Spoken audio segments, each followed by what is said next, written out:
بسم اللہ الرحمن الرحیم۔ خلاصۃ القرآن کی آج کی مجلس کی ابتدا 9ویں پارے سے ہوتی ہے۔ 8ویں پارے کے آخر میں حضرت شعیب علیہ السلام کا قصہ شروع ہوا تھا۔ اس قصے کا بقیہ حصہ 9ویں پارے کے آغاز میں بیان کیا جا رہا ہے۔ جب حضرت شعیب علیہ السلام نے اپنی قوم کی برائیوں اور فتنہ و فساد پر روک ٹوک کی تو ان کے سرداروں نے دھمکی دی، اے شعیب، ہم تمہیں اور جو لوگ تمہارے ساتھ ایمان لائے ہیں ان کو اپنی بستی سے نکال دیں گے، یا پھر دوسری صورت یہ ہے کہ تم بھی ہمارے دین میں آ جاؤ۔ آپ نے جواب دیا کہ ایسا نہیں ہو سکتا، باقی تمہیں جو کچھ کرنا ہے کر لو، ہم اللہ پاک پر توکل اور بھروسہ رکھتے ہیں۔ ان مختلف انبیاء کرام علیہم السلام کے قصص بیان کرنے کے بعد اللہ پاک فرماتے ہیں کہ جھٹلانے والی قوموں کے بارے میں ہماری سنت اور دستور یہ رہا ہے کہ ہم انہیں ہر طرح سے سمجھانے کی کوشش کرتے ہیں، تنگی اور تکلیف میں مبتلا کرتے ہیں کہ شاید وہ ہماری طرف رجوع کریں، لیکن جب وہ نرمی یا سختی کسی بھی طریقے سے نہیں سمجھتے تو ہم انہیں اچانک اپنے عذاب کی گرفت میں لے لیتے ہیں اور انہیں خبر بھی نہیں ہوتی۔ پھر ان قصوں کے آخر میں گویا حضور اکرم صلی اللہ علیہ وسلم کو قوم کے انکار اور استکبار پر حزین و ملول نہ ہونے کی تسلی دیتے ہوئے فرمایا گیا ہے کہ یہ بستیاں ہیں جن کے کچھ احوال ہم آپ کو سناتے ہیں۔ ان کے پاس ان کے رسول واضح نشانیاں لے کر آئے، پھر ایسا نہ ہوا کہ اس بات پر ایمان لے آتے جسے وہ پہلے جھٹلا چکے تھے۔ اسی طرح اللہ پاک کافروں کے دلوں پر مہر لگا دیتے ہیں۔ وہ 6 انبیاء علیہ السلام جن کے قصص سورہ اعراف میں بیان کیے گئے ہیں، ان میں سے تفصیل کے ساتھ سیدنا موسیٰ علیہ السلام کا قصہ بیان ہوا ہے، اس لیے کہ ان کی قوم کی جہالت اقوام عالم کی جہالت سے بڑھ کر تھی، اور آپ کی مخاطب قوم میں ایسا فرد بھی تھا جو خدائی کا دعوے دار تھا۔ آپ کو جو معجزات عطا کیے گئے وہ بھی سابقہ انبیاء کے معجزات کے مقابلے میں زیادہ واضح تھے، خاص طور پر عصا اور ید بیضا۔ یہ 2 ایسے معجزے تھے کہ جن کا انکار کرنے کے لیے دل کے اندھوں کو بھی خاصے تعصب اور ضد اور عناد سے کام لینا پڑا ہوگا۔ فرعون اور اس کی قوم یعنی قبطیوں نے بنی اسرائیل کو غلام بنا رکھا تھا اور وہ ان پر جور و جفا کے نئے نئے طریقے آزماتے رہتے تھے۔ بنی اسرائیل اس زمانے میں مصر آئے تھے جب ان کے شہر اور گاؤں شدید قحط کی لپیٹ میں آ گئے تھے، پھر وہ حضرت یوسف علیہ السلام کے زیر سایہ یہیں آباد ہو گئے اور ان کی نسل میں روز بروز اضافہ ہونے لگا، یہاں تک کہ ان کا شمار مصر کی دوسری بڑی قوم میں ہونے لگا۔ پھر مختلف فرعونوں نے اپنے اپنے دور میں انہیں ظلم و ستم کا نشانہ بنانا شروع کیا۔ حضرت موسیٰ علیہ السلام بنی اسرائیل کو بدترین غلامی سے رہائی دلا کر ان کو اپنے وطن یعنی ارض مقدس میں لے جانا چاہتے تھے، اسی لیے آپ نے فرعون سے مطالبہ کیا کہ بنی اسرائیل کو میرے ساتھ بھیج دو۔ جب حضرت موسیٰ علیہ السلام نے فرعون کے سامنے یہ دعویٰ کیا کہ میں رب العالمین کی طرف سے رسول بن کر آیا ہوں، تو فرعون نے مذاق کے طور پر کہا، اچھا اگر واقعی تم اپنے دعوے میں سچے ہو تو کوئی معجزہ دکھاؤ۔ آپ نے اپنی لاٹھی زمین پر ڈال دی جو دیکھتے ہی دیکھتے ایک خوفناک اژدہے کی شکل اختیار کر گئی۔ پھر آپ نے اپنا ہاتھ باہر نکالا، اس سے ایسا نور نکلا جس سے ارض و سما کے درمیان چکا چوند ہو گئی۔ بعض تفسیروں مثلا طبری اور ابن کثیر میں حضرت عبداللہ ابن عباس رضی اللہ تعالی عنہما کے حوالے سے لکھا ہے، جب فرعون نے لاٹھی کو سانپ بنتے ہوئے دیکھا تو ڈر کے مارے تخت سے چھلانگ لگا دی اور بھاگ کھڑا ہوا۔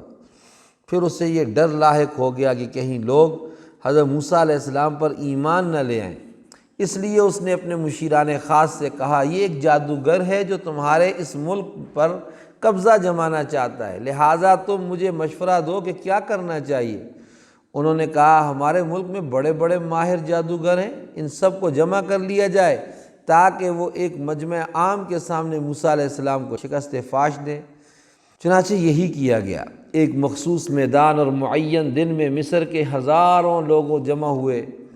جادوگروں کے جادو کے جواب میں حضرت موسیٰ علیہ السلام نے اپنا معجزہ دکھایا تو ساحران مصر بے اختیار سجدے میں گر گئے اور انہوں نے ایمان قبول کر لیا۔ ان کے قبول ایمان نے فرعون کو سیخ پا کر دیا اور وہ گالم گلوچ اور دھمکیوں پر اتر آیا، لیکن ان 9 مسلموں کے دل کی گہرائی میں ایمان کی جڑ چند ہی لمحوں میں اس قدر پیوست ہو گئی تھی کہ فرعون کی دھمکیاں ان کے پائے استقامت میں لغزش پیدا نہ کر سکیں۔ فرعون اور اس کی قوم کی جانب سے حضرت موسیٰ علیہ السلام کی دعوت کے جواب میں مسلسل تکبر، سرکشی، انکار اور ظلم و ستم کا سلسلہ جاری رہا، یہاں تک کہ اللہ پاک نے بھی انہیں یکے بعد دیگرے مختلف عذابوں اور آزمائشوں میں مبتلا کر دیا۔ اللہ پاک نے ایسا طوفان بھیجا جس سے ان کی کھیتیاں تباہ ہو گئیں۔ دوسرے نمبر پر ٹڈیوں کے دل آئے جو درختوں کے پتے تک چٹ کر گئے۔ تیسرا عذاب، اس قدر چچڑیاں پیدا ہو گئیں کہ انہوں نے جمع شدہ غلے کو ناقابل استعمال کر دیا۔ چوتھا عذاب، مینڈکوں کی کثرت ہو گئی، بات کرنے کے لیے منہ کھولتے تو مینڈک منہ کی طرف چھلانگ لگاتے۔ پانچواں عذاب، ان کی نہروں، کنوؤں اور مٹکوں کا پانی خون میں تبدیل ہو گیا۔ جب کوئی عذاب آتا تو موسیٰ علیہ السلام کے سامنے آہوزاری اور عہد و اقرار کرتے کہ اگر اللہ پاک نے اس عذاب سے نجات دے دی تو ہم ایمان لے آئیں گے، لیکن جب عذاب ٹل جاتا تو وہی کچھ کرنے لگتے جو پہلے کر رہے ہوتے تھے۔ پھر یوں ہوا کہ اللہ پاک نے بنی اسرائیل کو فرعونیوں کے عذاب سے نجات دے دی اور حضرت موسیٰ علیہ السلام انہیں رات کی تاریکی میں مصر سے لے کر نکل گئے۔ آزادی نصیب ہوئی تو دستور زندگی کی ضرورت محسوس ہوئی۔ اللہ پاک نے اپنے نبی کو کوہ طور پر بلایا، وہاں آپ نے 40 روزے رکھے، پھر آپ کو باری تعالیٰ سے ہم کلامی کا شرف بھی حاصل ہوا اور دستور زندگی کے طور پر تورات بھی عطا ہوئی۔ آپ علیہ السلام کی عدم موجودگی میں سامری کے بہلانے پھسلانے پر اسرائیلیوں نے بچھڑے کی عبادت شروع کر دی۔ آپ واپس تشریف لائے تو آپ کو ان کی مشرکانہ حرکت سے بے پناہ دکھ ہوا۔ اسرائیلی عجیب قوم تھے، قدم قدم پر پھسل جاتے تھے، وعدے کرتے تھے اور بھلا دیتے تھے، احکام الہیہ کا مذاق اڑاتے تھے، ان میں تعویل اور تحریف تک سے باز نہیں آتے تھے۔ انہیں حکم دیا گیا کہ بیت المقدس میں سر جھکا کر داخل ہونا، مگر وہ سر اٹھا کر اور گھسٹتے ہوئے داخل ہوئے۔ انہیں کہا گیا کہ ہفتے کے دن اللہ پاک کی عبادت کے سوا کچھ نہ کرو، مگر وہ ہیلے بہانے سے مچھلی کا شکار کرنے لگے۔ ان کے سروں پر کوہ طور اٹھا کر تورات پر عمل کا وعدہ لیا گیا، مگر وہ اپنے وعدے کو نبھانے میں ناکام رہے۔ یہ تمام واقعات سورہ اعراف میں تفصیل سے مذکور ہیں۔ جب بنی اسرائیل سے وعدہ لینے کا ذکر ہوا تو اسی کی مناسبت سے 12ویں رکوع میں بتایا گیا کہ عالم ارواح میں تمام انسانوں سے بھی اللہ پاک کے حکموں کی تعمیل کا وعدہ لیا گیا تھا، مگر اکثر انسانوں نے اس عہد کو فراموش کر دیا۔ اس سورہ مبارکہ کے اختتام میں کچھ واقعات بھی ہیں۔ ان میں بلعام بن باعورہ کا قصہ ہے، جسے اللہ پاک نے علم و شرف عطا کیا تھا، لیکن اس بدبخت نے اپنے علم کو دنیا کے چند سنگریزوں کے عوض فروخت کر دیا۔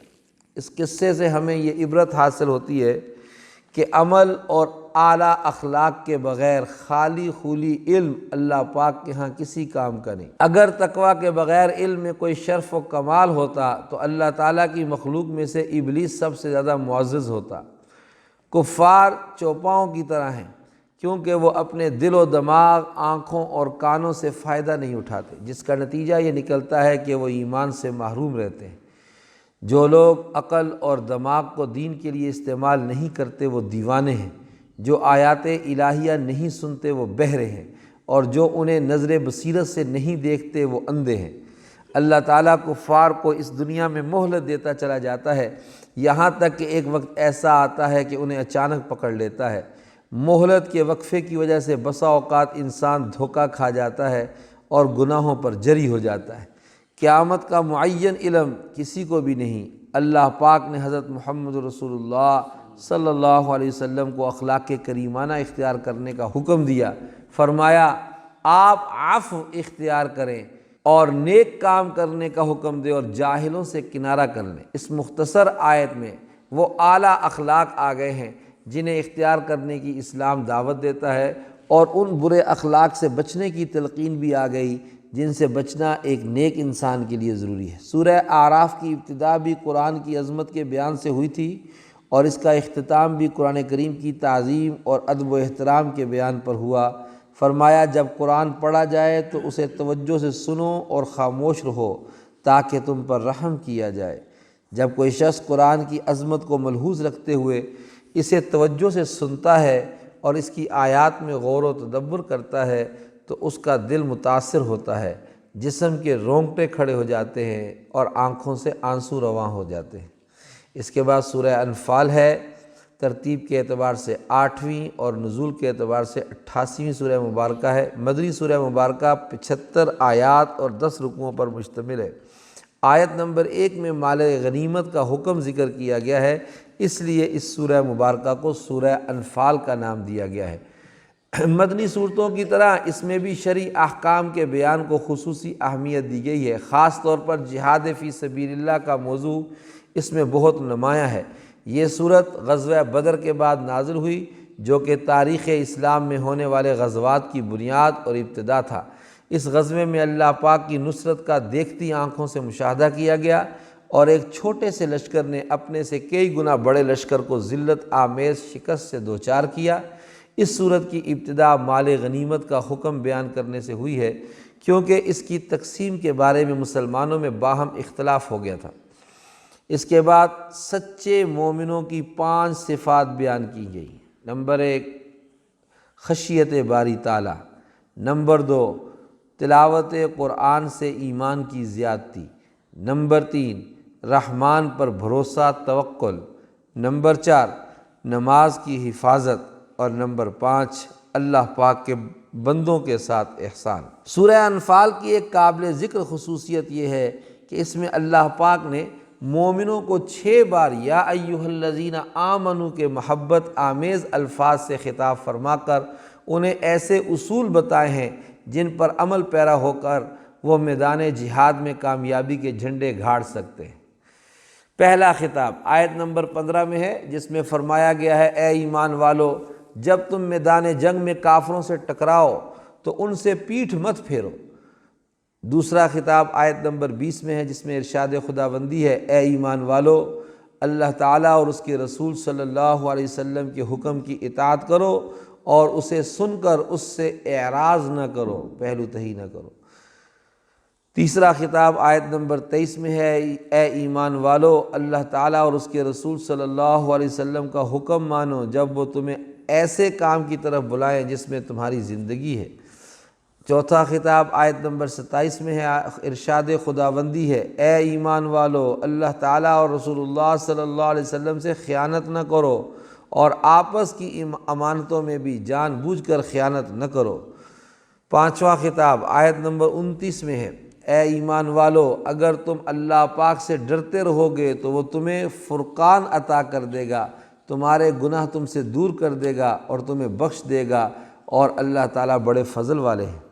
چھٹا خطاب آیت نمبر 46 میں ہے ارشاد خداوندی ہے اے ایمان والو جب کسی جماعت سے تمہارا مقابلہ ہو تو ثابت قدم رہو اور اللہ پاک کو بہت یاد کرو تاکہ تم کامیاب ہو جاؤ، اور اللہ تعالیٰ اور اس کے رسول صلی اللہ علیہ وسلم کے حکم پر چلو اور آپس میں جھگڑا نہ کرنا ورنہ تم بزدل ہو جاؤ گے اور تمہاری ہوا اکھڑ جائے گی، اور صبر سے کام لو کہ اللہ پاک صبر کرنے والوں کے ساتھ ہے۔ ان آیات میں جن باتوں کا حکم دیا گیا ہے ان پر عمل پیرا ہو کر اور جن باتوں سے منع کیا گیا ہے ان سے باز آ کر مسلمان یقیناً دنیا کی سب سے مضبوط اور طاقتور قوم بن سکتے ہیں۔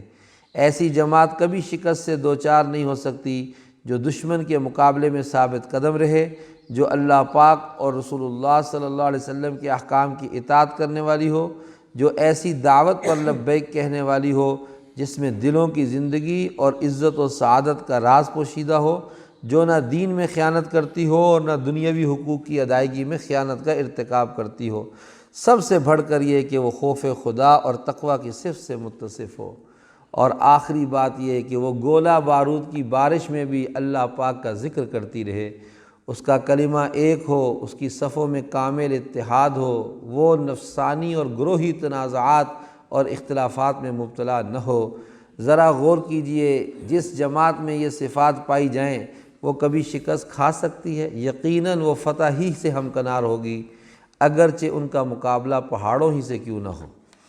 10ویں پارے کی ابتدا میں بھی سورہ انفال کا کچھ حصہ ہے۔ انفال نفل کی جمع ہے اور نفل مال غنیمت کو کہتے ہیں۔ اس سورت کی پہلی آیت مبارکہ میں ایک ایسے ہی سوال کا جواب دیا گیا تھا جو مال غنیمت کے بارے میں کیا گیا تھا۔ 10ویں پارے کے شروع میں اس کی مزید تفصیل ہے، جس میں بتایا گیا ہے کہ مال غنیمت کا 5واں حصہ رسول اکرم صلی اللہ علیہ وسلم، آپ کے قرابت داروں، یتیموں، مسکینوں اور مسافروں کو دیا جائے گا، جبکہ 4 حصے مجاہدین کے درمیان تقسیم کیے جائیں گے۔ مال غنیمت کی تقسیم کا حکم بتانے کے بعد دوبارہ غزوہ بدر کی تفصیل ہے، جس میں قرآن حکیم نے اپنے خاص اسلوب میں اس کی یوں منظر کشی کی ہے، گویا سامعین اپنی آنکھوں سے اس غزوے کا حال دیکھ رہے ہیں۔ فرمایا، اس وقت کو یاد کرو جب تم قریب کے ناکے پر تھے اور وہ دور کے ناکے پر تھے، اور قافلہ تم سے نیچے اتر گیا تھا۔ جب دونوں لشکر آمنے سامنے ہوئے تو کفار نے مسلمانوں کی تعداد بہت ہی کم سمجھی، اور یوں ہی مسلمانوں کو کفار بہت کم دکھائی دیے۔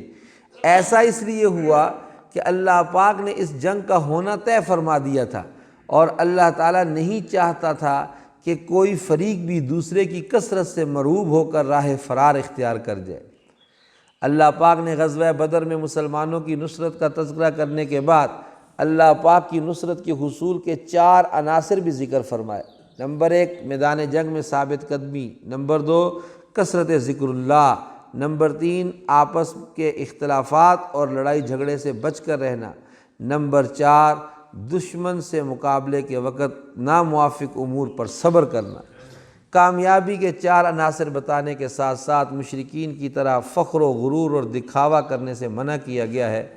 غزوہ بدر میں شیطان مشرکین کے سامنے ان کے اعمال کو مزین کر کے پیش کرتا رہا۔ دوسری جانب مسلمانوں کی مدد کے لیے آسمان سے فرشتے نازل ہوئے جو کافروں کے چہروں اور پیٹھوں پر سخت ضربے لگاتے تھے۔ مفسرین فرماتے ہیں اگرچہ یہ آیات تو غزوہ بدر کے بارے میں نازل ہوئی ہیں، لیکن مفہوم کے اعتبار سے عام ہیں۔ چنانچہ موت کے وقت ہر کافر کی پٹائی لگتی ہے۔ قریش پر غزوہ بدر میں جو آفت آئی اور وہ ذلیل و خوار ہوئے، تو اس کی وجہ یہ بتائی گئی ہے کہ اللہ پاک کا دستور یہ ہے کہ جب کوئی قوم شکر کی بجائے کفر اور اطاعت کی بجائے معصیت شروع کر دیتی ہے تو اللہ تعالیٰ بھی اپنا معاملہ بدل دیتا ہے اور اسے نعمت کی جگہ نقمت اور راحت کی جگہ پر مصیبت میں مبتلا کر دیتا ہے۔ غزوہ بدر کے پس منظر میں مسلمانوں کو ہدایت کی گئی ہے کہ وہ دشمنوں سے مقابلے کے لیے مادی، عسکری اور روحانی تینوں اعتبار سے تیاری مکمل رکھے۔ ظاہر ہے غزوہ بدر میں مادی تیاری مکمل نہ تھی، یہ تو اللہ پاک کی خاص نصرت کا نتیجہ تھا کہ مادی اور عسکری اعتبار سے کمزوری اور دونوں لشکروں میں بے پناہ تفاوت کے باوجود اللہ پاک نے مسلمانوں کو فتح عطا فرمائی۔ لیکن آئندہ کے لیے مسلمانوں کو حکم دیا گیا ہے کہ وہ حالات اور ضروریات کے مطابق بھرپور تیاری کرے تاکہ ان کے اسلحے اور ساز و سامان کو دیکھ کر دشمن پر رعب طاری ہو جائے اور وہ اسلامی لشکر کے سامنے آنے کی جرأت ہی نہ کرے۔